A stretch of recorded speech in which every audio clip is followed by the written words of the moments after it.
السلام عليكم ورحمة الله وبركاته. الحمد لله وبه نستعين. أشهد أن لا إله إلا الله وحده لا شريك له، وأشهد أن سيدنا محمدا عبده ورسوله، ونصلي ونسلم على هذا النبي الكريم سيد المرسلين وعلى آله وصحبه أجمعين. أما بعد، أيها المؤمنون اتقوا الله، أوصيكم وإياي بتقوى الله، فقد فاز المتقون. Muslimin dan muslimat, mudah-mudahan dirahmati Allah Subhanahu wa ta'ala. Di dalam sebuah hadis riwayat daripada Maimun bin Abi Syabib, kata dia, anna Aisyah radhiyallahu anha marra biha sa'il fa'a'tathu kisra wa marra biha rajulun alayhi thiyabun wa hay'ah fa'aq'adathu fa'akala faqila laha fi dhalik faqalat qala Rasulullah sallallahu alaihi wasallam anzilun nasa manazilahum, atau kama qala, hadis riwayat Imam Abu Dawud. Daripada Maimun bin Abi Syabib, kata dia, Aisyah radhiyallahu anha pada satu hari telah lalu di depan dia satu orang peminta sedekah. Cerita Sayyidatina Aisyah, isteri Nabi. Satu hari lalu di depan Aisyah ni satu orang minta sedekah. Fa'a'tathu kisra. Aisyah radhiyallahu anha, dia ambil sepotong roti bagi. Pergi macam tu. Satu orang minta sedekah lalu depan dia, dia pun tengok ada roti, ambil roti sekeping bagi pi. Wa marra biha rajulun alayhi thiyabun wa hay'ah. Lepas tu lalu pula satu orang lain, pakaiannya nampak hebat dan keadaan dia pun nampak dia orang hebat. Fa'aq'adathu fa'akala. Aisyah panggil dia, mai duduk elok-elok apa semua, jamu dia makan.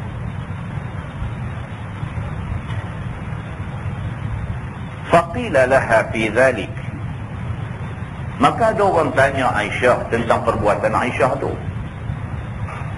Apa hal Aisyah ni? Mai satu orang biasa, nampak biasa aja, dia pakai bagi roti, pi lagu tu aja. Mai satu orang nampak hebat, pakaian elok, keadaan menunjukkan dia orang hebat-hebat, orang kaya-kaya. Aisyah layan satu macam, panggil suruh duduk, bagi makan elok-elok dan sebagainya. Pasal apa Aisyah ni pilih-pilih macam tu? Perbuatan Aisyah ni menimbulkan satu tanda tanya kepada orang yang tengok ni. Dia berkata Aisyah pun pilih bulu juga. Kalau nampak mai lagu bertanjak satu macam, layan lebih. Nampak mai lagu buat lebih kurang. Apa ni isteri Nabi buat macam tu? Manusia dah. Manusia biasa lah. Kalau tak cakap, tak kata apa, bukan manusia lah. Tengok tak kenal pada hati dia, tak kenal pada mata dia, dia nak kata lah. Faqila laha fi dhalik. Maka orang kata dekat Aisyah tentang benda ni, apa Aisyah, kamu pun pilih-pilih orang? Faqalat, qala Rasulullah sallallahu alaihi wasallam anzilun nasa manazilahum. Aisyah jawab mudah aja. Aisyah kata, aku ingat Nabi sallallahu alaihi wasallam ada bersabda, Nabi kata, letaklah manusia itu sesuai dengan tempat mereka. Aisyah kata, hak aku buat tadi tak salah. Hak aku buat tadi, Nabi suruh buat lagu tu. Nabi kata, anzilun nasa manazilahum. Kamu jaga manusia, kamu layan manusia, kamu entertain satu-satu manusia tu sesuai dengan kedudukan dia. Kalau rentuk, kita layan cara rentuk. Kalau budak-budak, kita layan cara budak-budak. Kalau orang berilmu, kita layan cara berilmu. Kalau orang jahil, tak reti apa, kita layan dia sesuai dengan dia. Maka aku layan tadi, macam tu Nabi SAW suruh aku layan. Hadis itu riwayat Imam Abu Dawud. Di dalam sebuah hadis lain, riwayat daripada Abi Musa radhiyallahu anhu, kata dia, qala Rasulullah sallallahu alaihi wasallam, inna min ijlalillahi ta'ala ikram dhi syaibah al-muslim wa hamilil Qur'an ghairil ghali fi wal jafi anhu wa ikram dhi sultan al-muqsid. Atau kama qal, hadis riwayat Imam Abu Dawud. Abu Musa radhiyallahu anhu kata, Nabi SAW bersabda, Nabi kata, inna min ijlalillah, di antara tanda yang kita ni mengagungkan Allah ialah kita kena agungkan Allah, kita kena besarkan Allah, kita kena letak Allah di tempat yang besar dalam hati kita. Di antara cara mengagungkan Allah, di antara cara membesarkan Allah itu ialah ikram dhi syaibatil muslim. Yang pertama, Nabi kata, kamu muliakan orang Islam yang sudah tua. Kita hormat orang tua yang Muslim, bermakna kita membesarkan Allah. Sebab Allah suruh buat benda tu. Kita buat benda yang Allah suruh, sama macam kita besarkan Allah. Itu satu. Yang kedua, wahamilil Quran ghairil ghali fi wal jafi anhu. Yang kedua, di antara cara kita membesarkan Allah ialah kita memuliakan orang-orang yang membawa Al-Quran. Kita tahu dia ni hafiz Al-Quran. Dia ni satu orang yang hafaz Quran 30 juzuk. Kita muliakan dia. Kita muliakan dia kerana Quran 30 juzuk ada dalam diri dia. Kita yakin pun tak boleh nak apa sampai hari ni. Menasabahkah kita nak hina orang yang 30 juzuk Quran ada dalam diri dia? Di antara tanda yang menunjukkan kita ni membesarkan Allah, memuliakan Allah, ialah kita muliakan orang yang dipanggil hamilul Quran, orang yang membawa Al-Quran. Membawa Al-Quran maksudnya dia satu hafal Quran, wal jafi anhu, dan dia tak tinggal membaca Quran. Kita jumpa orang macam ni, kena muliakan dia. Kita muliakan dia, makna serupa macam kita muliakan Allah.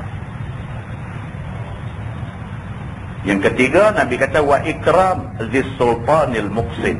Kita memuliakan sultan ataupun pemerintah al-muqsid, yang adil, yakni yang meletakkan Quran pada tempatnya. Kita dapat pemerintah yang macam tu, yang dia apapun Quran jadi keutamaan dia, apapun hadis Nabi menjadi rujukan dia. Kita dapat pemerintah macam ni, kita muliakan dia. Kita muliakan dia bermakna kita muliakan Allah Subhanahu wa ta'ala. Hadis ni juga nak bagi tahu dekat kita bahawa satu-satu manusia tu kita kena letak pada tempat dia. Kalau sekiranya dia orang tua, dia mesti diletak pada tempat sebagai orang tua, dihormati. Kalau sekiranya dia satu orang yang hafaz Quran, maka dia perlu dimuliakan sesuai dengan dia satu orang yang hafaz Quran. Kita hormat dia. Kalau sekiranya dia satu orang pemerintah yang adil, yang meletakkan Quran dan hadis sebagai rujukan dia, kita muliakan dia. Bermakna kita meletakkan dia pada tempatnya, tempat yang ditunjuk oleh Allah Subhanahu wa ta'ala. Di dalam sebuah hadis lain, riwayat daripada Abi Sa'id ataupun nama sebenar dia Samurah bin Jundub radhiyallahu anhu. Kata dia, laqad kuntu ala ahdi Rasulillah sallallahu alaihi wasallam ghulaman fa kuntu ahfadhu anhu fama yamna'uni min al-qawl illa annaha huna rijalan hum asannu minni. Atau kama qala, hadis sahih muttafaqun alaih. Abu Sa'id ataupun nama dia Samurah bin Jundub radhiyallahu anhu, dia menceritakan, kata dia, laqad kuntu ala ahdi Nabi sallallahu alaihi wasallam ghulaman. Dia kata, aku ingat lagi sewaktu aku ghulam, sewaktu aku masih budak kecil, aku hidup pada zaman Nabi sallallahu alaihi wasallam. Fakuntu ahfadhu anhu, dan kata Samurah bin Jundub ni, aku daripada kecil-kecil lagi aku belajar macam-macam daripada Nabi. Aku hafaz, aku ingat banyak benda daripada yang Nabi ajar. Samurah bin Jundub kata, dia daripada kecil-kecil lagi memang dia duk ikut Nabi. Nabi duk ajar ni semua dia ingat. Sama yamna'uni minal qaul, Nabi tidak pernah larang aku tidak pernah ditegah daripada bercakap di depan Nabi. Aku nak bercakap apa pun Nabi bagi aku bercakap. Tidak ada yang menegah aku daripada bercakap illa annaha huna rijalan hum asannu minni, melainkan kalau sekiranya ada sama dengan aku orang tua-tua, aku tak bercakap. Kerana Nabi ajar aku, ada orang tua-tua cakap, aku kena hormat mereka. Hadis itu hadis sahih muttafaqun alaih. Sepakat ulama mengatakan itu hadis sahih. Ini adab. Anda boleh bayangkan macam mana rosak masyarakat kita kalau kita buang adab-adab yang ditunjuk oleh Nabi SAW dekat kita. Semata-mata dengan alasan kita rasa kita orang ilmu banyak, kita hina habis orang tua yang berumur lebih tua daripada kita. Itukah adab yang agama tunjuk ke kita? Kalau kita bersikap macam tu, makna kita tak berilmu sebenarnya. Kita tak faham benda ni. Samurah bin Jundub, satu orang sahabat Nabi yang daripada kecil berguru dengan Nabi SAW. Satu orang yang cukup hebat dari segi ilmunya, dari segi rapat dengan Nabinya, dari segi sumbangan untuk Islamnya. Dia kata, aku sejak kecil duk ikut Nabi, duk hafal, duk ingat semua benda yang Nabi ajar aku. Dia kata, aku boleh bercakap depan Nabi apa yang aku nak cakap. Nabi tidak pernah larang aku. Nabi bagi peluang untuk aku bercakap, kecuali kalau sekiranya ada sama-sama dengan aku, dengan Nabi semua ni, ada orang tua-tua. Maka itu Nabi nasihat, Nabi ajar aku, jangan bercakap, bagi orang tua-tua bercakap. Dan sebuah hadis lain riwayat daripada Anas bin Malik radhiyallahu anhu, kata dia, qala Rasulullah sallallahu alaihi wasallam, ma akrama syabun syaikhan li sinnihi illa qayyadallahu lahu man yukrimuhu 'inda sinnihi. Atau kama qala, hadis riwayat Imam At-Tirmizi. Anas bin Malik radhiyallahu anhu, dia kata Nabi SAW bersabda, Nabi kata, ma akrama syabun syaikhan li sinni, tidaklah satu orang yang memuliakan, tidaklah satu orang muda yang memuliakan satu orang tua kerana umur tuanya. Tidaklah satu orang budak muda yang memuliakan, yang hormat satu orang tua kerana orang tu tua. Illa qayyadallahu lahu man yukrimuhu 'inda sinni, melainkan Allah Subhanahu wa taala pasti akan muliakan dia apabila dia tua. Kalau dia ni daripada masa dia muda, dia reti hormat orang tua, dia reti tunjuk hormat pada orang tua kerana orang tu lebih tua daripada dia. Nabi SAW kata, melainkan apa yang Allah boleh janji dekat dia, bila dia tua esok, orang hormat dia. Muslimin dan muslimat yang dirahmati Allah sekalian, semua hadis yang kita baca pada malam ini menunjukkan kepada satu benda, iaitu kita disuruh letak satu orang pada tempat dia. Letak satu orang pada tempat dia. Kalau sekiranya dia ni orang tua, letak orang tua ni pada tempat dia. Tempat orang tua ialah dihormati. Kalau dia ni satu orang yang alim Quran, yang hafaz Quran, yang hamilul Quran, kita tahu dia orang macam tu, kita hormat dia kerana Quran ada 30 juzuk dalam diri dia. Kita letak dia pada tempat yang dia hormati. Kalau sekiranya apa juga benda yang melayakkan dia dihormati, kita hormat dia, Allah Subhanahu wa taala akan balas balik kita dihormati oleh orang lain bila kita sampai pada kedudukan orang yang kita hormat sebelum itu. Mudah-mudahan mukadimah itu memberi manfaat kepada kita semua, insya-Allah. Kita menggunakan Baharul Madhi jilid 1.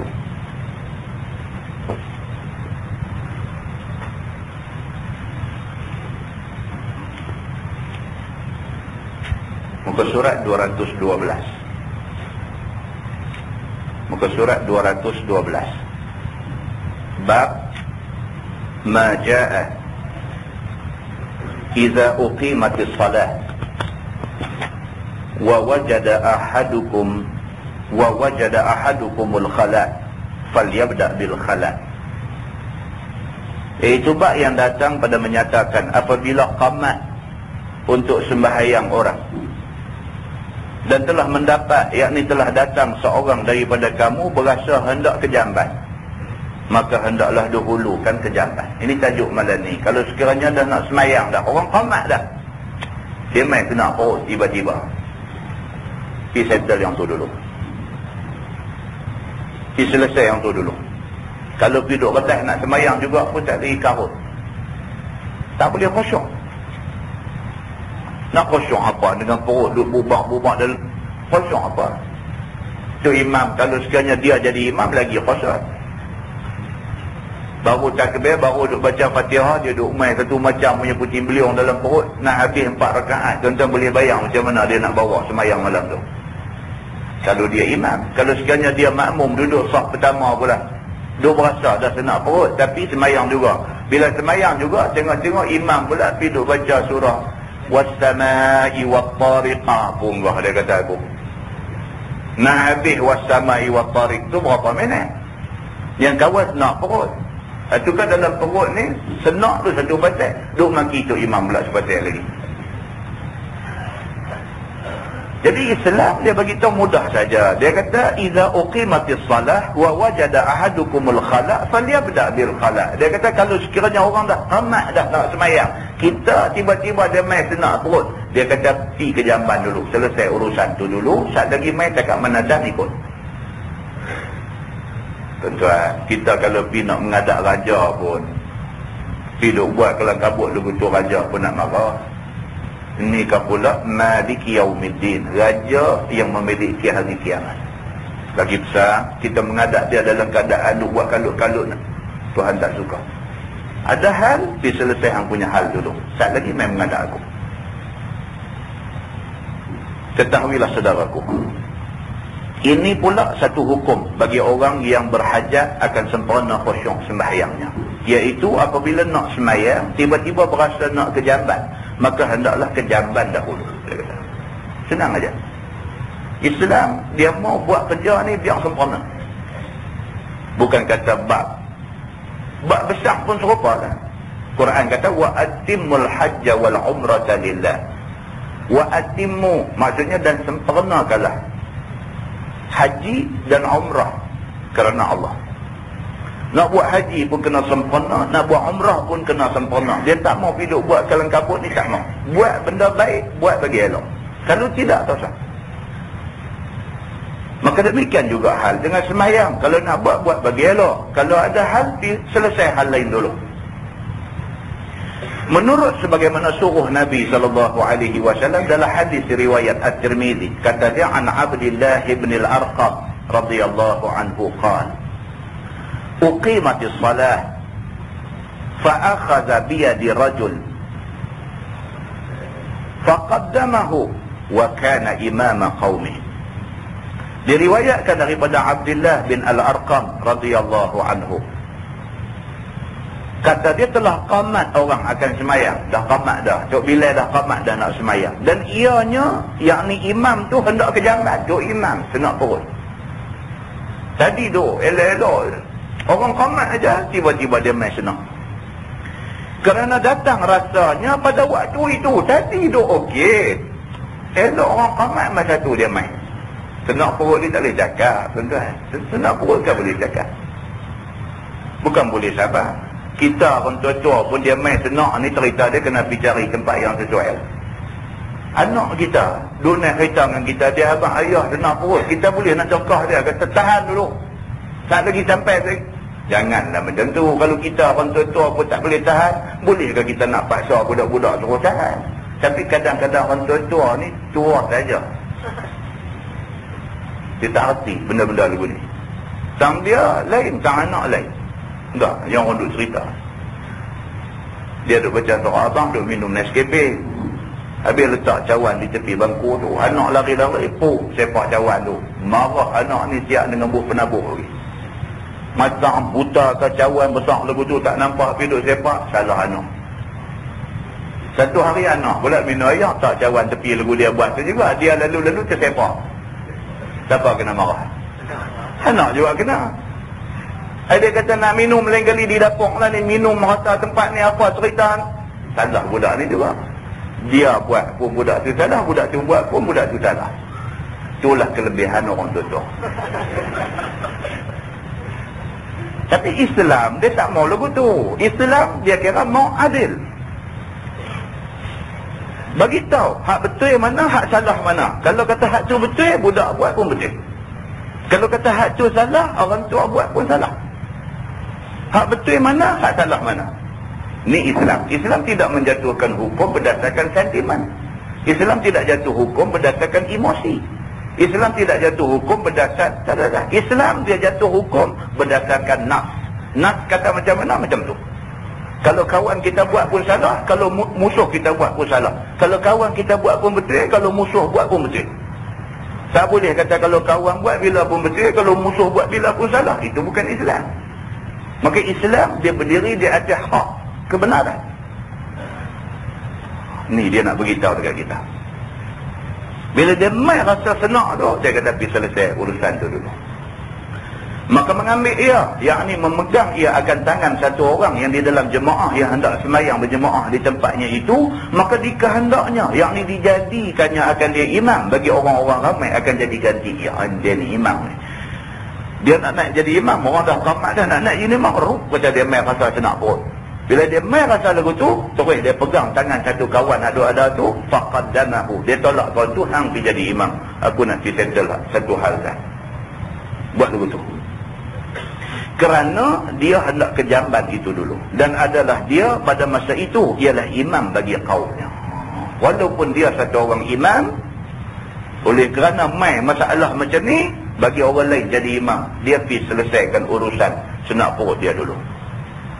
Semayang tak pergi tunggulah. Ni kata, tu imam senak perut, pakai keluar, hidup melekak di luar, baru tunggu tu imam. Dia punya hal, orang lain naik jadi imam. Macam tu. Apabila sudah disorongnya ke hadapan akan laki-laki itu, maka berkata ia, waqala sami'tu Rasulullah sallallahu alaihi wasallam yaqul, idza uqimatis salah wa wajada ahadukumul khala falyabda bil khala.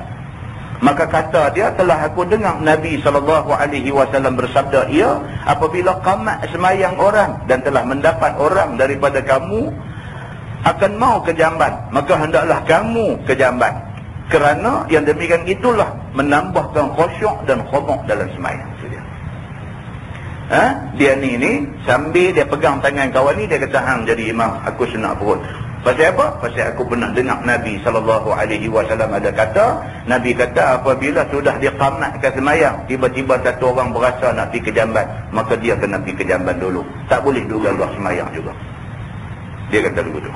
Dan kata At-Tirmizi, pada bab ini ada riwayat daripada Aisyah dan Abi Hurairah dan Thauban dan Abi Umamah, dan katanya lagi ini hadis Abdullah bin Al-Arqam itu ialah hadis yang hasan lagi sahih. Masalah dia kata mendahulukan ke jamban daripada semayang. Macam mana pula ni cerita kita nak pergi jamban dulu, utamakan jamban daripada semayang ni, macam mana? Kata dia mendahulukan ke jamban apabila berasa hendak ke jamban lebih dahulu daripada semayang, itu yang disuruh oleh Nabi. Kan? Kita kalau kita fikir akal kita tuan-tuan, macam mana? Kalau kita fikir akal, semayang dulu ke jamban dulu? Semayang dulu ke makan dulu? Kalau kita fikir akal, kita kata apa? Semayang dululah. Semayang ni menghadap Allah, kita kena utamakan semayang. Kita pergi bagi jawapan macam tu. Jawapan macam tu tak betul dari segi agama. Sebab agama dia kena ikut lagu Nabi kata. Nabi kata kalau dah orang qamat dah pun nak semayang, kita senak perut, dia selesai kita punya perut, urusan perut kita dulu. Begitu. Seperti kenyataan dalam hadis pada masalah yang di atas tadi, kata At-Tirmizi, dan ialah yakni sebagai dalam hadis itulah perkataan yang bukan seorang daripada sahabat Nabi sallallahu alaihi wasallam dan tabi'in. Dan dengan dialah perkataan Ahmad dan Ishaq, dan kata keduanya, jangan bangun seseorang pada semayang padahal didapati dirinya suatu daripada mau berak atau kencing. Dia kata, itu dia. Kalau berasa senak perut, berasa nak kena pergi buang air dulu ke apa ke, jangan duk semayang lagi. Diselesai hak ni dulu, dia kata. Dan kata keduanya, yakni kata Ahmad dan Ishaq, apabila sudah masuk di dalam semayang, maka didapatnya sesuatu daripada yang demikian itu, maka jangan berpaling ia daripada semayang selama tiada membelisah ia akan dia. Itu dia. Kalau dah takbir dah, ada juga jadi macam ni, tak ada apa-apa, puasa steady, sihat, elok. Takbir semayang Allahu Akbar, dah habis doa iftitah, dah habis baca Fatihah, dia main duk kuruk-kuruk dalam perut, sedangkan kita dah masuk dalam semayang dah takbir dah. Macam mana nak buat benda ni? Dia kata maka jangan berpaling daripada semayang, kena semayang terus. Pasal saja-saja nak berhenti daripada semayang fardu, hukum dia haram. Saja-saja berhenti daripada semayang fardu, hukum dia haram. Melainkan dia kata jadi membelisah ni rimah, menggelisah. Sampai sekira-kira dia duk ingat kata kalau ku gagah juga satu rakaat lagi, kapet ni jenuh hantar kedai dobi. Sampai peringkat tu misalnya, maka dia boleh keluar daripada semayang. Tak payahlah yang tu nak gagah juga tak lagi. Tak nak dobi kapet tu tak apa, muka ni nak buat tang mana. Sampai jadi lagu tu peduli apa, kena keluar. Ni nak lintas depan orang sembahyang lagu nak lintas bila tunggu lagi tentu. Takkanlah Islam pergi jadi tuntuk sampai macam tu.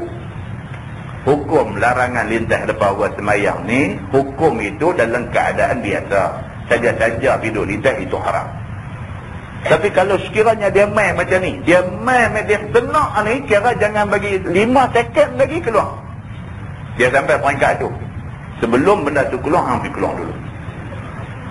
Agama dia lagu tu tuan-tuan. Islam ni bukan satu agama yang suntuk, bukan satu agama yang bodoh. Dia nak menunjukkan orang Islam yang ambil agama ni jadi bodoh. Bukan macam tu. Baik, dia kata dan kata setengah daripada ahli ilmi, tiada mengapa ia sembahyang padahal dengannya mau berak atau kencing, selama tiada menjadi menggelisah akan dia oleh yang demikian itu daripada sembahyang. Kalau boleh tahan, tak apa, jaga berhabis bilah sayang. Tapi kalau sampai tak boleh, buat macam lagu kita kata tadi. Kata Imam Nawawi, dan makruh sembahyang serta berlawan dengan mau kencing ataupun berak. Imam Nawawi dalam mazhab Syafi'i, dia kata kalau gagah juga makruh. Duk gagah ni maklum saja tuan-tuan. Nak rokok pun macam punya bimbang. Sujud bangkit antara sujud berakhir habis jahanam. Kan? Benda ni dia tengok tahap dia lah lagu mana. Dan barang yang pada maknanya daripada barang yang menggelisah dan membimbangkan hati, dia kata, dan menghilangkan kesempurnaan khusyuk. Bila duk main senak perut, dia duk main nak sekencing ni, pembohong lah. Nak khusyuk main kot mana dah, pembohong lah. Memang tak boleh khusyuk lah. Begitu. Dan bermula makruh itu di sisi jumhur ashab kita dan lain daripada mereka itu, apabila semayang dia seperti yang demikian padahal waktu ada lapang. Adapun apabila waktu sempit, seperti jikalau kejamban ia, nescaya keluar semayangnya daripada waktu. Kalau jadi macam tu, ni jenis penyakit tu, semayang hujung waktu. Sudahlah dia semayang hujung waktu, main takbir semayang, dia main senak perut. Macam mana nak buat dia ni? Maka hendaklah sembahyang ia sebagaimana ada, kerana memeliharakan hati hormat waktu dan tiada harus mentakhirkannya. Kalau sekiranya masa tinggal lagi 2 minit aja lagi, sekira-kira kalau dia pergi selesai dia punya urusan dulu, semayang dah keluar waktu. Kalau macam ni punya kes, semayang seadanya. Dia kata maksudnya ambil hak rukun-rukun aja, bagi lepas.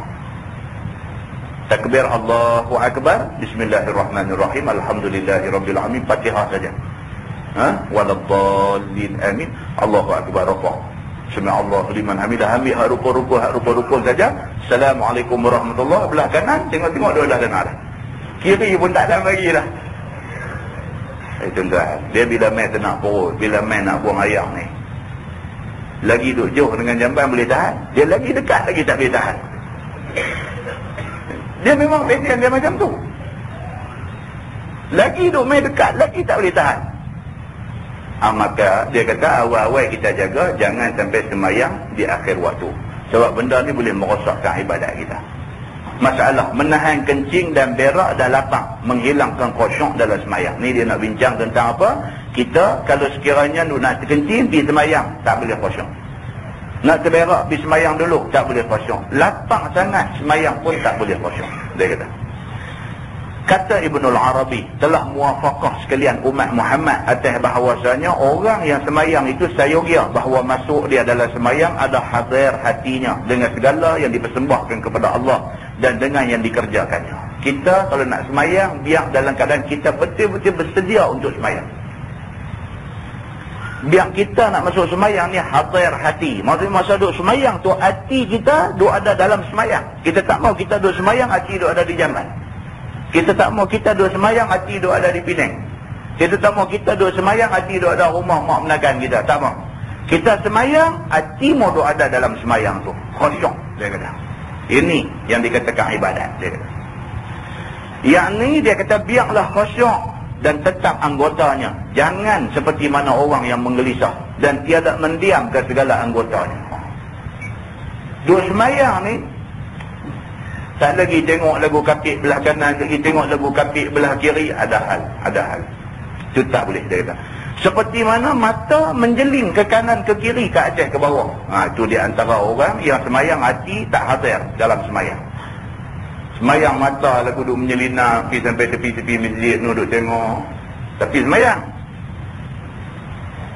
Lagu duduk semayang, tak lagi lagu buat njuk, pergi ke depan nak tengok ujung jari kaki. Kelaku semayang ni pun macam-macam.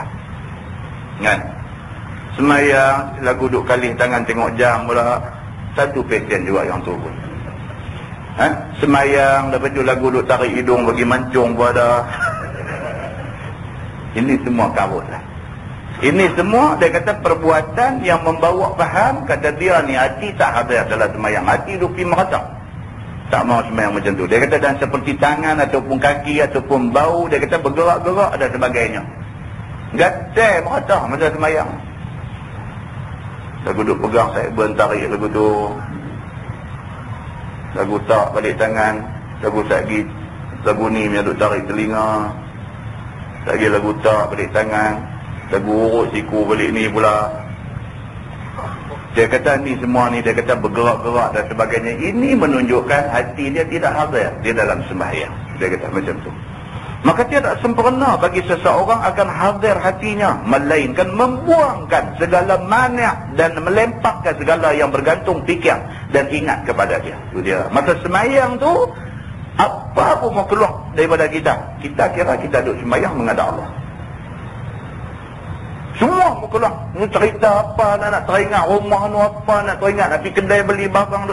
Semua mau vacuum bagi keluar daripada diri kita. Hati kita mau vacuum keluar benda-benda ni semua. Hati mau kosong duk menghadap Allah Subhanahu wa taala. Kan senang tuan-tuan ni. Kita duk baca ni bukan senang nak buat. Bukan senang. Dia ghaflah masa semayang ni.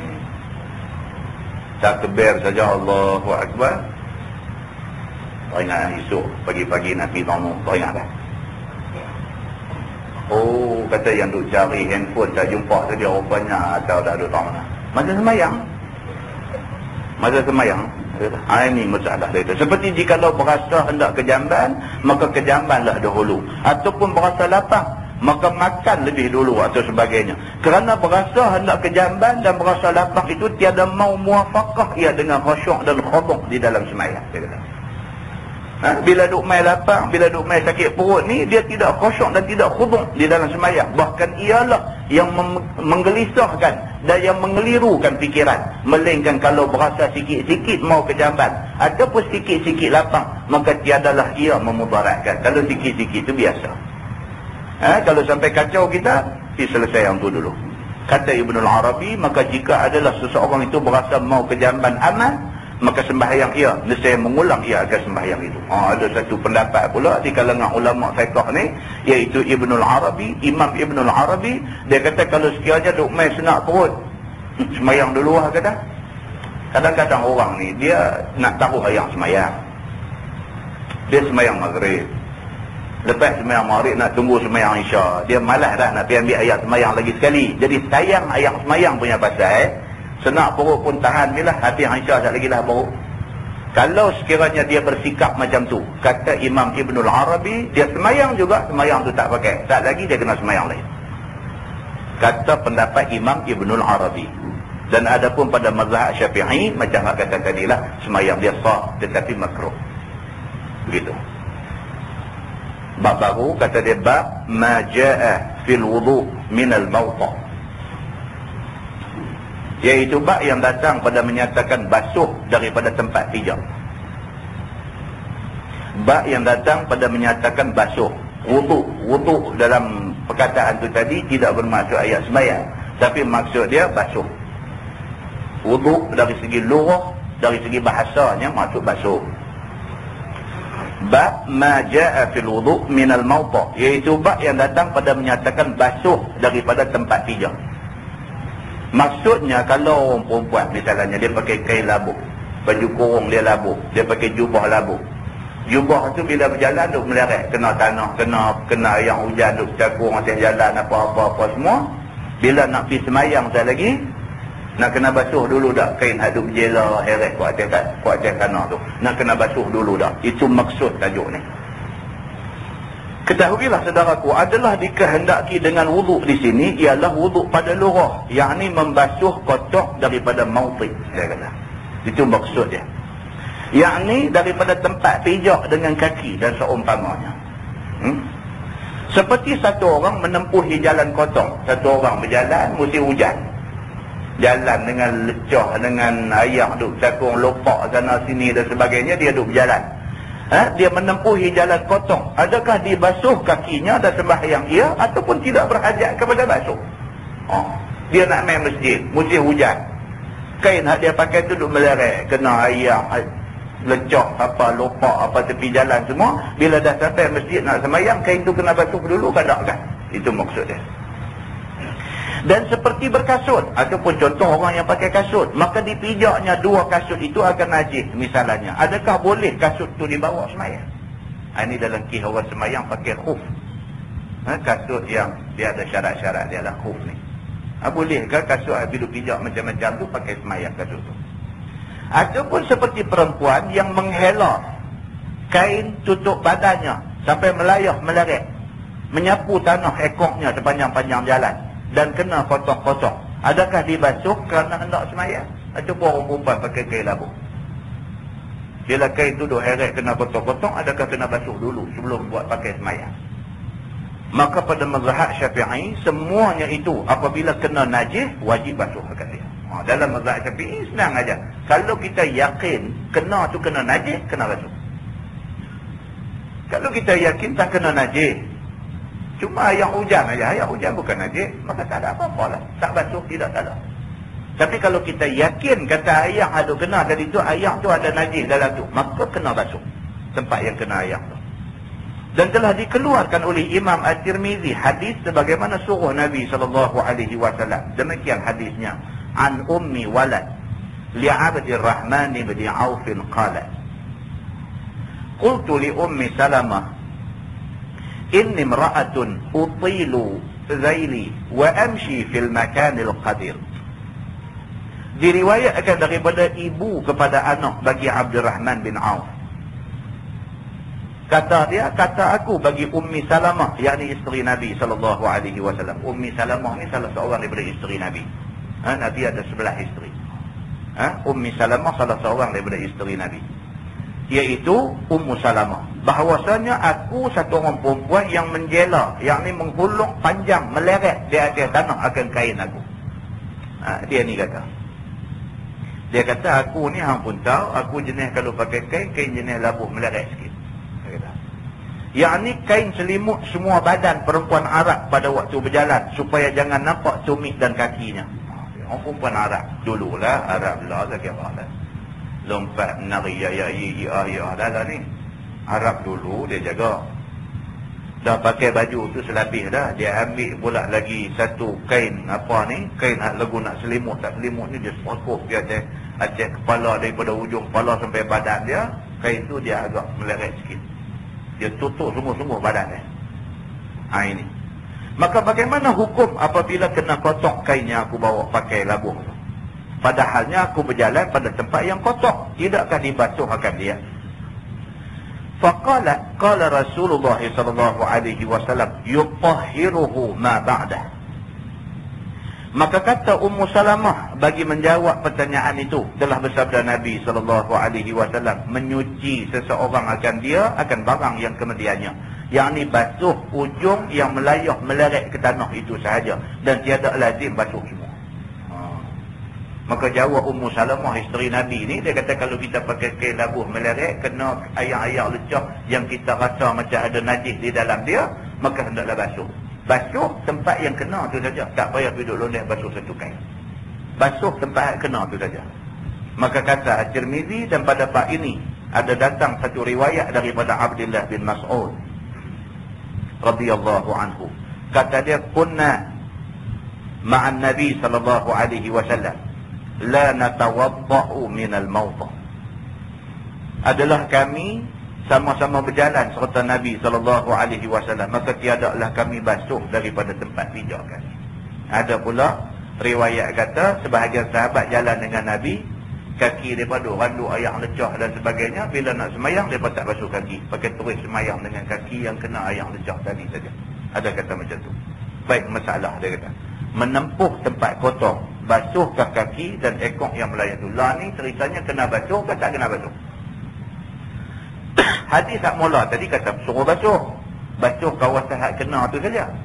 Mai pula hadis satu lagi pula dia kata biasa juga sahabat tak basuh. Jadi ceritanya kain hadut meleret kena air lecah apa semua ni nak kena basuh dulu agak sebelum sembahyang. Begitu. Wahai saudaraku, dalam hadis tadi dia kata maka dapatlah jawab akan hukum ekor, melayah dan kaki apabila menempuh tempat kotor, adakah kena basuh ataupun tidak. Kata At-Tirmizi, dan ialah makna dan ialah yakni bagi di dalam hadis pada masalah itu perkataan yang bukan seorang daripada ahli ilmu. Kata mereka itu apabila memijak seseorang atas tempat yang kotor, bahawasanya tiada wajib atasnya basuh kakinya, melainkan bahawa adalah ia basah, maka membasuhlah ia akan barang yang kena. Jadi dia buat kesimpulan, ulama buat kesimpulan, dia kata kalau yang kena tu basah, basuh. Tapi kalau kena tu tempat kering, maka tidak perlu basuh. Kan?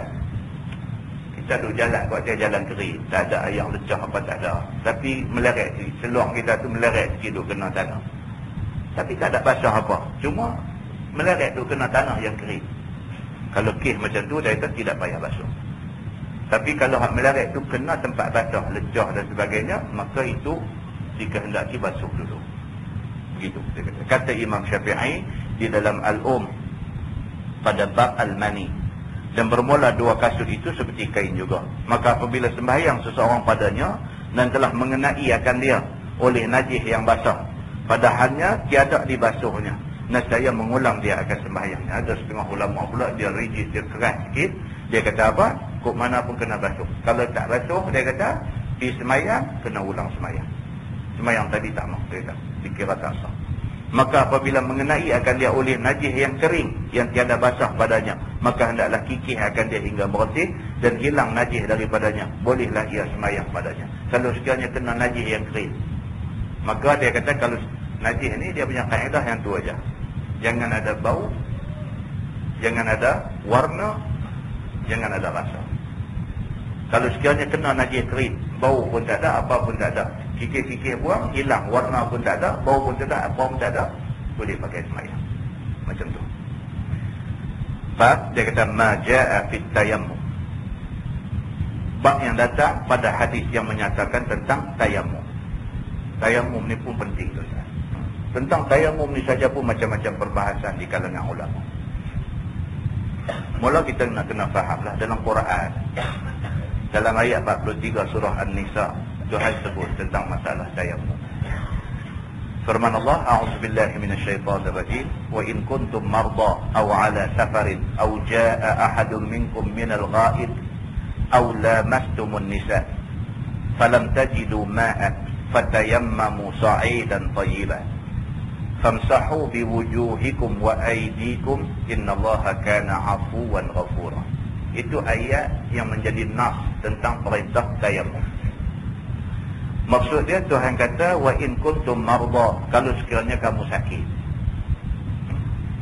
aw ala safarin, ataupun kamu dalam musafir di tempat yang tak ada air, aw jaa ahadun minkum minal ghaid, ataupun kamu masuk ke tempat untuk buang air, berak, kencing dan sebagainya, kamu keluar, tengok-tengok air tak ada, aw lamastumun nisa, ataupun kamu menyentuh perempuan, ataupun kamu jima' dengan perempuan, falam tajidu ma'an, tiba-tiba didapati air tak ada, fatayammamu sa'idan tayyibah, maka hendaklah kamu tayammum dengan menggunakan tanah yang baik-baik, tanah yang bersih. Tayammum itu ialah famsahu biwujuhikum wa aydikum, kamu sapu tanah ke muka kamu dan pada dua tangan kamu. Innallaha kana 'afuwan ghafura, sesungguhnya Allah Subhanahu wa taala Maha Pengampun, Maha Pemaaf lagi Maha Pengampun. Itu nas tentang tayammum. Jadi cerita tayammum ni cerita dalam Quran ada sebut. Daripada ayat tu dapat kita faham bahawa tayammum boleh digunakan satu ketika sakit. Sakit di sini maksudnya ialah sakit hak tak boleh kena air. Sakit tak boleh kena air. Kalau kena air boleh jadi lagi mudarat. Maka sebagai ganti kepada air, dia tayammum guna tanah. Satu. Yang kedua, dia kata musafir. Musafir tempat tak ada air. Kita di sini banyak di padang pasir apa semua tu, dia musafir. Musafir tempat tak ada air, maka sebagai ganti kepada air yang tak ada, maka dia tayammum guna debu tanah ada. Yang ketiga, dia kata duk ada ayat semayang elok-elok. Duk ada ayat semayang elok-elok, tiba-tiba dia sebut dalam ayat ni, dia kata minal ghaid, masuk di tempat kerana nak buang air, kencing, berak ke apa ke, maka baca ayat semayang. Bila baca ayat semayang, nak ambil pula ayat semayang, ayat tak ada, maka boleh ganti dengan tayammum.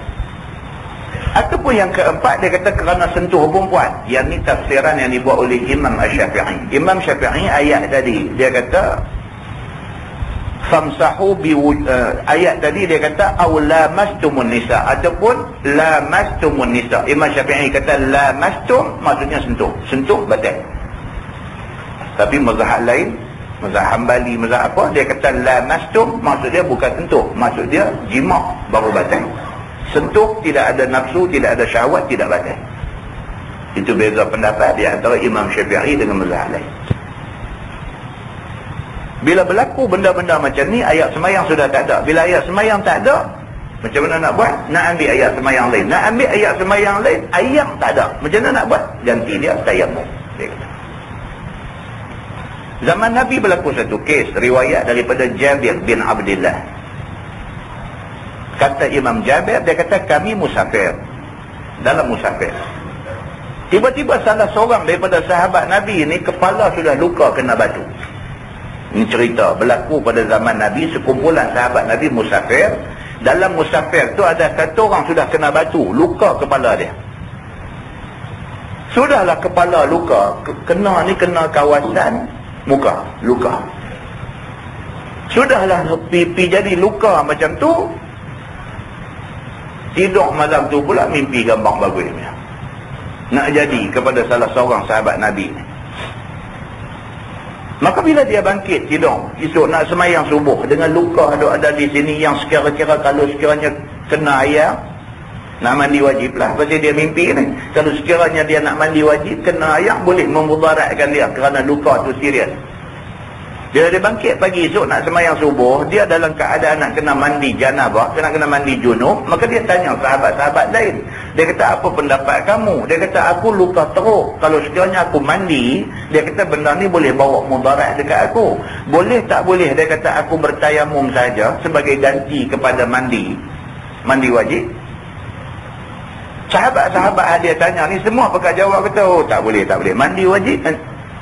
Berjunub mesti kena mandi wajib. Tak boleh tayamum. Mereka pergi buat jawapan macam tu. Maka dia pun oleh kerana tak dapat konsensus, dia kata tak dapat persetujuan daripada kawan-kawan ada pergi mandilah. Berumrah mandi. Dikehendaki Allah Subhanahu wa ta'ala, mati dia lepas tu.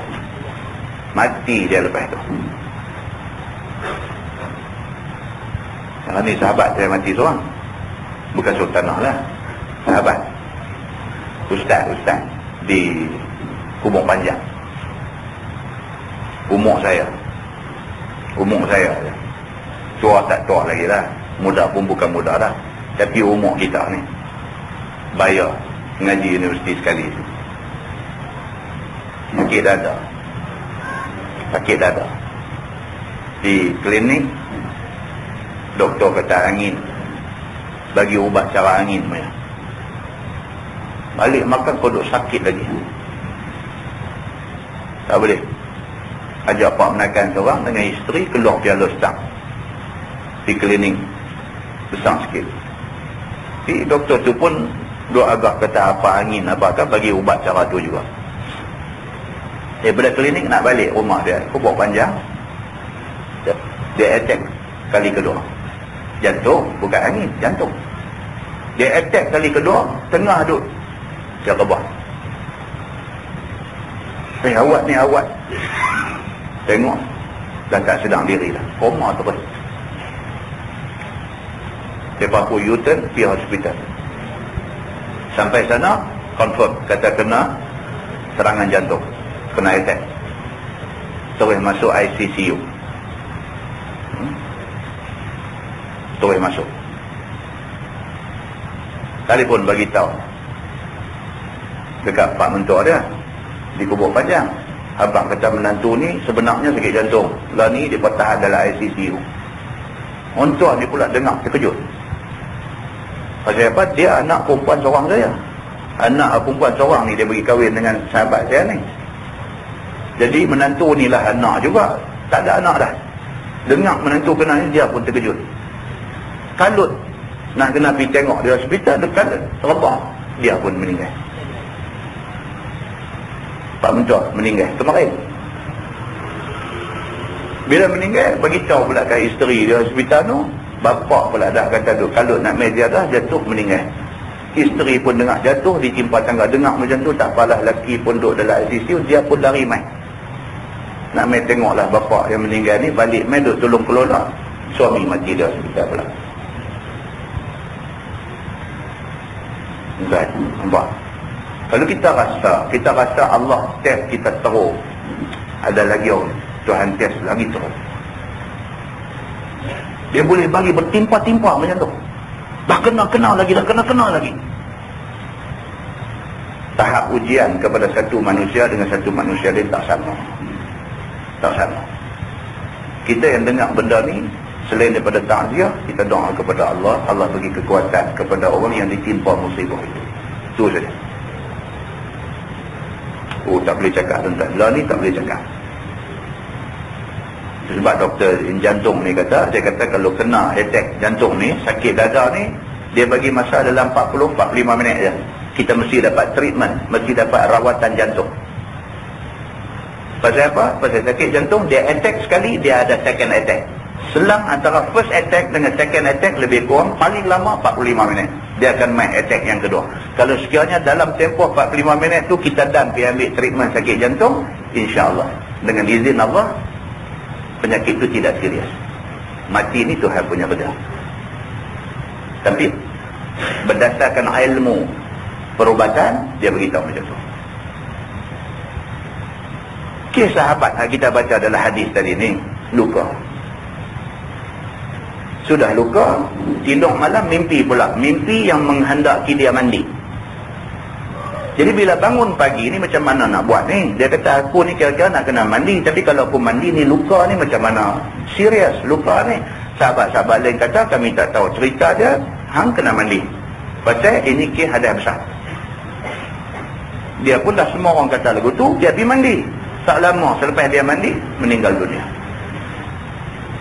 Kes ni balik rujuk kepada Nabi SAW.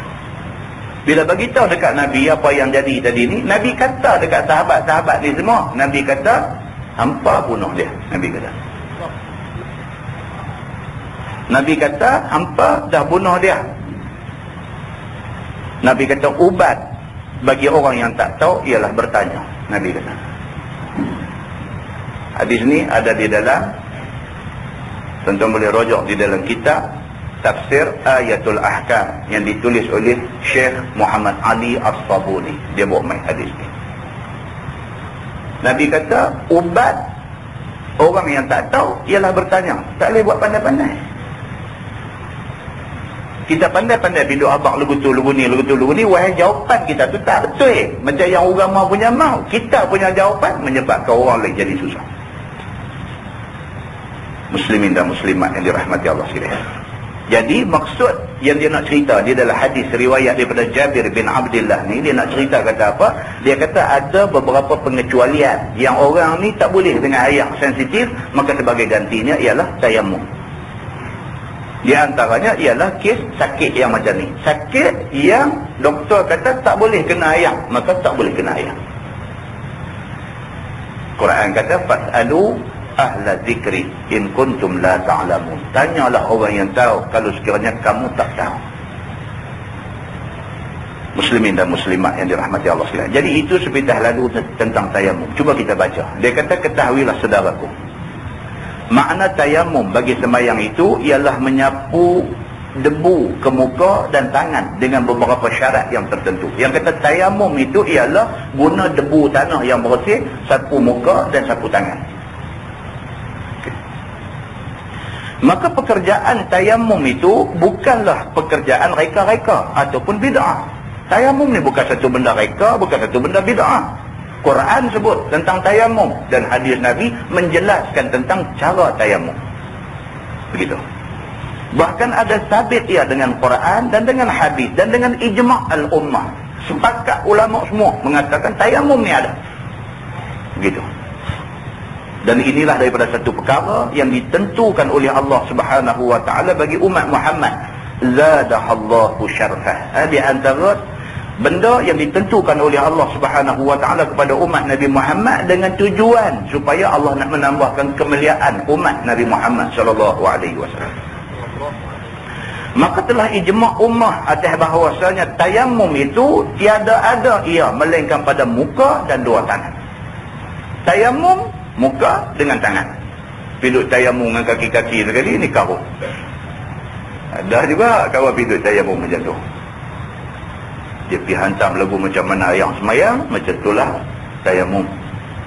Dengan kumuk-kumuk debu semua. Kalau sagon satu pasal juga. Tak boleh. Yalah.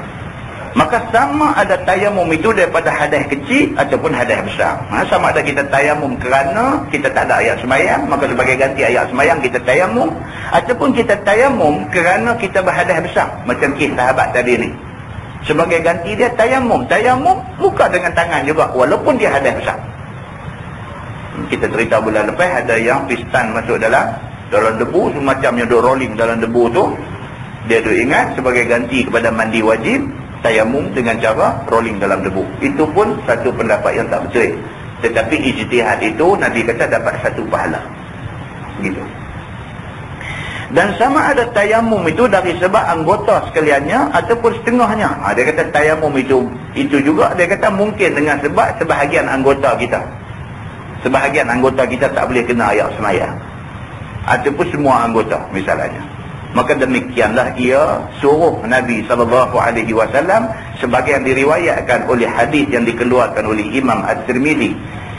Kata dia an Ammar bin Yasir anna Nabi SAW amarahu bitayammumi lil wajhi wal kaffaini.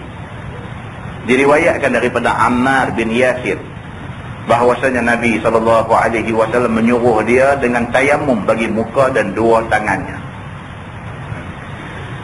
Kata At-Tirmizi, dan pada bab ini ada riwayat daripada Aisyah dan daripada Ibni Abbas, dan telah dikeluarkan oleh Bukhari di dalam sahihnya semakna dengan hadis Tirmizi ni.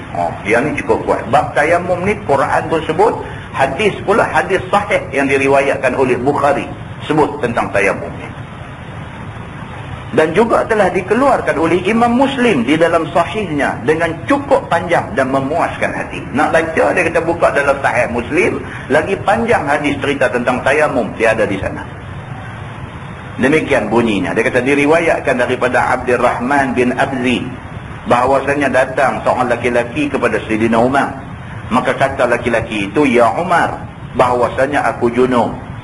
Maka tiada aku dapat air mau mandi. Apa macam? Aku mau semayang." Itu dia. Satu orang laki-laki, dia berjunub, nak mandi air tak ada. Dia pergi jumpa Sayyidina Umar. Dia kata, "Ya Umar," dia kata, "macam mana dengan aku ni? Aku berjunub, aku dalam keadaan hadas besar. Aku nak kena semayang ni," dia kata, "tapi air tak ada lah ni. Macam mana nak buat?" Maka kata Sayyidina Umar Al-Khattab, "Jangan semayang." Umar sampai jawab lagu tu kan? Sayyidina Umar kata, "Jangan semayang." Maka kata Ammar bin Yasir, "Tidakkah engkau ingat ya Amiral Mukminin, pada waktu aku sama-sama dengan engkau dalam satu tentera kecil?" Ammar bin Yasir ada masa tu. Maka dia apabila dengar macam tu, dia tegur Sayyidina Umar. "Hei," dia kata, "nanti tak dulu. Jangan duk kata kat orang jangan semayang." Tentu bukan senang kita nak kata kat satu orang tu jangan semayang. Tak boleh. Seperti mana jangan mudah-mudah kita nak kata tak apa, dia ni harus tinggal semayang kerana nak mengharumkan nama negara. Tak boleh. Tak boleh. Mana boleh cakap macam tu? Tak boleh. Itu bukan alasan syar'i. Syarak tak terima alasan macam tu. Sayyidina Umar Al-Khattab, bila hamba Allah ni mahabang, "Ya Umar," dia kata, "aku berjunub. Lah ni aku nak kena mandi wajib. Masalah lah ni air tak ada. Apa macam?" Dia kata, "Macam mana aku nak buat?" Umar kata dia, "Tak payah semayang." Ammar bin Yasir ada sebelah tu, dia kata, "Nanti tak dulu." Dia kata, "Ya Amirul Mukminin, ingat balik. Dulu kita pernah keluar di perang sama-sama." Dia kata. Maka berjunub kita. Dia kata, "Hang pun berjunub, aku pun berjunub." Dia kata. Maka tiada kita dapat air. Dan pada masa tu pun air tak ada. Dia kata. Adapun engkau tak semayang. Ammar bin Yasir kata, "Hang dengan ijtihad hang, oleh kerana air tak ada, hang tak semayang. Dan adapun aku, maka aku berguling dalam tanah dan semayang aku." Dia kata, aku semayang juga, tapi aku betul-betul rolling dalam debu." Dia kata. Kemudian datang aku kepada Nabi SAW, maka aku sebutkan dia akan kelakuanku itu. Maka sabda Nabi SAW, "Hanya sahaja adalah memadai akan dikau bahawa engkau tepuk kedua tangan engkau ke bumi. Kemudian tiup debu itu, yakni jika banyak sangat. Kemudian sapu oleh engkau dengan kedua tangan engkau itu akan muka engkau dan dua tangan engkau." Maka inilah pengajaran Nabi SAW yang diriwayatkan oleh Tirmizi itu dengan ringkasnya. Dia pun rolling-rolling dalam tanah semua, dalam keadaan berdebu macam tu, dia pergi semayang. Lepas tu bila balik jumpa Nabi, dia beritahu, "Ya Rasulullah, aku dengan Umar ada masalah masa pergi perang hari tu ni. Kami dalam keadaan berjunub." Umar kata, oleh kerana air tak ada, dia tak semayang. Tunggu dulu sampai jumpa air, dia nak mandi, baru dia nak semayang balik. Aku rolling dalam debu." Dia kata, sebagai ganti kepada mandi wajib. Lepas tu aku semayang. Macam mana? Nabi SAW kata dekat Ammar bin Yasir, dia kata dua orang pun tak betul. Yang betulnya macam mana? Lain kali kalau jadi macam ni, air tak ada, pakai debu. Tepuk tangan di debu tu, sapu muka. Tepuk tangan di debu tu, sapu dua tangan. Cukup. Nabi kata lain kali buat macam tu ya. Tak payah lagu duduk rolling dalam debu, dalam tanah ni semua. Nabi beritahu macam tu. Masalah dia kata tayamum dan kaifiatnya. Kaifiat tayamum, yakni kelakuannya itu bagaimana? Dia kata, seorang itu menyapu ke muka dan ke tangan dan berapa kali tepuk ke tangan. Nak tahu juga cara tayamum ni. Kata Imam Nawawi, dan telah bersalah-salahan ulama pada kaifiat tayamum. Maka pada mazhab kita dan mazhab kebanyakan ulama, bahawasanya tak dapat tidak daripada 2 kali tepuk ataupun 2 kali pukul ke tanah. 2 kali. kerana nak mengambil debu, sekali kerana nak sapu ke muka, dan sekali tepuk kerana nak sapu dua tangan sampai ke dua siku. Dua kali tepuk debu ni. Dan setengah daripada mereka yang berkata dengan ini daripada segala ulama'nya ialah Ali bin Abi Talib dan Abdullah bin Amru dan Al-Hasan Al-Basri dan Asy-Sya'bi dan Salim bin Abdullah bin Umar dan Sufyan Ats-Tsauri dan Malik dan Abu Hanifah dan ahli-ahli fikir yang lain daripadanya radhiyallahu anhum ajma'in. Itu golongan yang berpendapat begitu. Yang kata tayamum itu ialah tepuk tangan di debu, sapu muka. Rata seperti mana kita ambil air semayang, daripada tempat tumbuh rambut sampailah kepada anak telinga, sampai bawah dagu sikit, sampai patah balik ni anak telinga, sampai naik atas balik, sapu semua tu.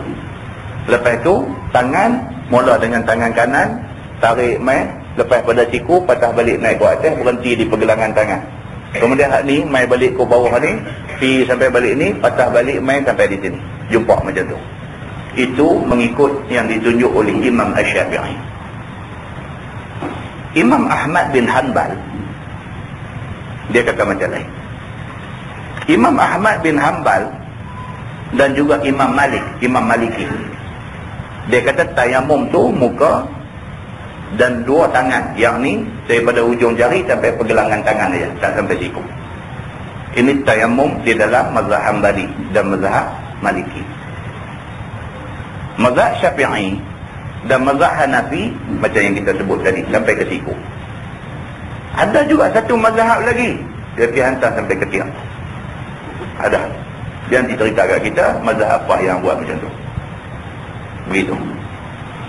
Baik, tengok di bawah tu dia kata-kata At-Tirmizi, dan ialah yang ni segala hadis itu perkataan yang bukan seorang daripada ahli ilmi, daripada sahabat-sahabat Nabi sallallahu alaihi wasallam. Itu pun dia ulang benda yang sama.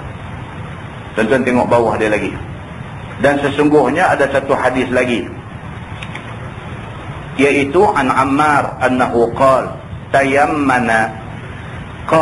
tayammamna ma'an Nabi sallallahu alaihi wasallam ila al-manakibi wal abab. Diriwayatkan daripada Ammar bahwasanya berkata ia telah tayammum kami serta Nabi sallallahu alaihi wasallam sampai ke bau dan ketiak-ketiak. Ni dia main hadis ni. Ada satu hadis Ammar kata dia bertayamum dalam keadaan Nabi itu ada. Dia tayamum muka, tangan sampai ke ketiak. Dia kata.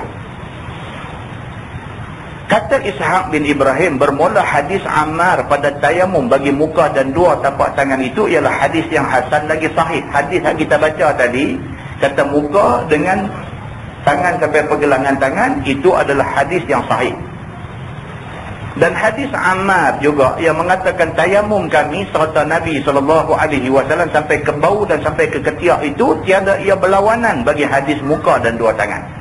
Dia kata walaupun ada hadis kata dia tayamum sampai ke bau sampai ke ketiak, hadis itu tak berlawan dengan hadis yang kata sampai pergelangan tangan tadi. Kerana bahawasanya Ammar tiada menyebutkan bahawasanya Nabi SAW suruh mereka dengan demikian itu. Nabi tak suruh mereka tayamum pergi sampai ke kepala bau sampai ke ketiak. Nabi tak suruh pun. Dan hanya berkata Ammar dalam hadis itu telah kami perbuat serta Nabi SAW demikian-demikian. Dia cuma kata dia tayamum muka, kemudian tangan sampai ke bau sampai ke ketiak ni, sedangkan Nabi itu ada, dia kata. Maka tak kala bertanya dia akan Nabi SAW, maka menyuruh Nabi akan dia dengan menyapu muka dengan dua tapak tangan. Dia yang pergi hantam sampai ke bau tu. Bila dia buat macam tu, dia tanya Nabi. Nabi kata tak, tayamum ni ialah muka dan tangan saja, bukan sampai ketiak. Jadi hadis kedua kita baca ni yang kata sampai ketiak ni, ini dibuat oleh Ammar yang kemudiannya dibetulkan oleh Nabi, bukan sampai di bau, bukan sampai di ketiak. Dan dalil atas yang demikian itu, amal yang pertama ialah barang yang diberi fatwa dengan dia oleh Ammar kemudian daripada Nabi SAW pada tayamum, bahawasanya berkata ia, yakni berkata Nabi, muka dan dua tangan sahaja. Maka pada inilah dalil bahawasanya penghabisan barang yang diajak akan dia oleh Nabi SAW. Jadi yang muktamadnya tayamum ialah muka dengan dua tangan, tak sampai ke ketiak. Cuma yang beza pendapat ulamanya, Imam Syafi'i kata ujung jari sampai siku. Imam Hanbali kata sampai pergelangan tangan saja. Dan masing-masing daripada dua ulama ni mereka ada hujah masing-masing. Yang tu kita akan baca pada bulan depan insya-Allah. Wallahu a'lam. Lepas ni kita masuk masalah kecil tayammum, mengapa sapu sampai ke siku. Hadis tadi kata, dalam hadis tadi dia kata lil wajhi wal kaffaini, muka dan dua tapak tangan. Tapak tangan maksudnya dan belakang tangan. Pasal apa yang Imam Syafi'i pindah tayamum sampai siku? Pasal apa? Dia kata dia akan bagi penjelasan selepas ini. Wallahu a'lam.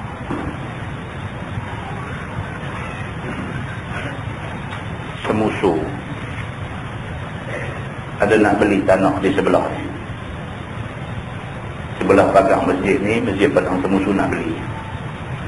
Jadi untuk nak meringankan beban masjid untuk nak beli tanah tu yang harganya ratus ribu, jadi pihak masjid telah buat petak-petak untuk wakaf. Satu petak RM20, satu petak RM20. Jadi kepada tuan-tuan yang berminat untuk nak buat amal jariah, wakaf ni dia panggil jariah. Jariah ni maksud dia berlari.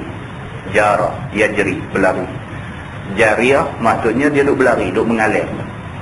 Maksudnya ialah kita dah mati dah pun, benda yang kita wakaf tu orang duk guna, maka selagi itu pahala dia macam mengalir pergi dekat kita dalam kubur. Jadi amalan wakaf ini sangat mulia di sisi agama.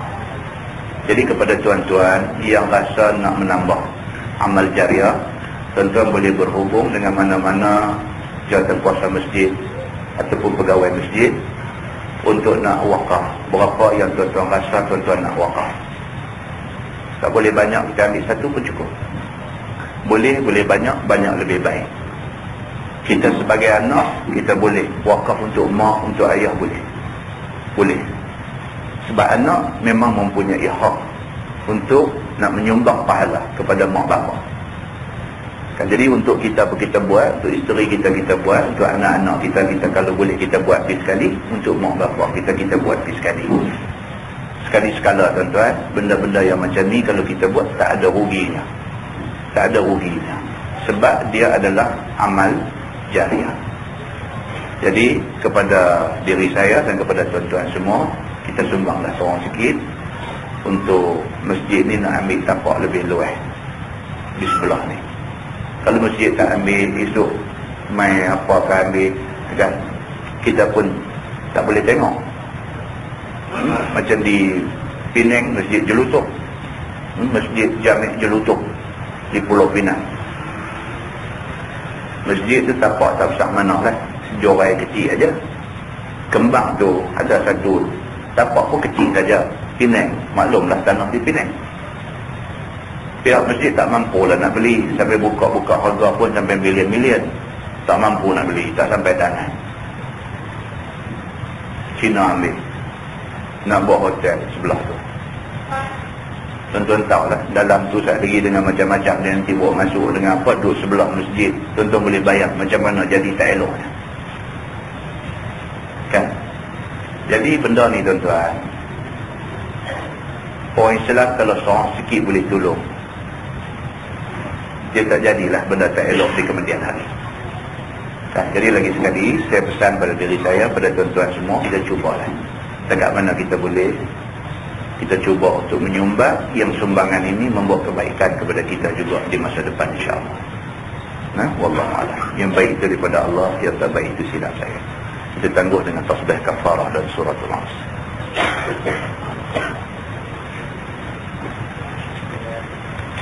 Bismillahirrahmanirrahim.